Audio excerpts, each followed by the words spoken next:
నేను చెప్తా ఉన్నాను. ఇలా కొందరు పెద్ద మనుషులు ఆడ మాట్లాడుతూ ఉన్నారు.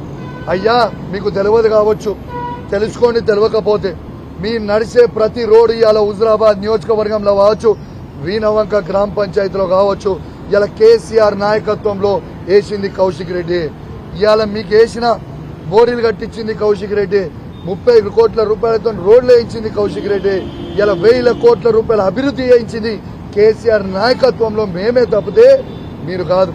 ఎంత దారుణమైన పరిస్థితి అంటే ఆఖరికి ఆ సమ్మక్క జాతర గద్దెలు, ఆ గద్దెల మీద గ్రెనైట్, ఆ గద్దెల మీద రేలింగ్, ఆడ ఉన్న చుట్టూ సీసీ, ఆడ లైట్లు నా సొంత డబ్బులతోని 30 లక్షల రూపాయలతోని నేను ఆడ దానం చేసిన ప్రజలకి బాగుండాలని. ఇలా భక్తులు కొడుతున్న ప్రతి కొబ్బరికాయ అది నేనే ఇప్పించిన గ్రెనైట్, నేనే ఇచ్చిన రేలింగ్, ఇలా నేనే ఇచ్చిన సీసీ, ఇలా అవన్నీ కూడా నేనే ఇచ్చినాయే. అట్లాంటిది ఇలా సమ్మక్క సారక్క ఇలా మీకు ఆశీర్వదిస్తుందా రేవంత్ రెడ్డి గారు మీరు ఈ పరిస్థితి చేస్తే?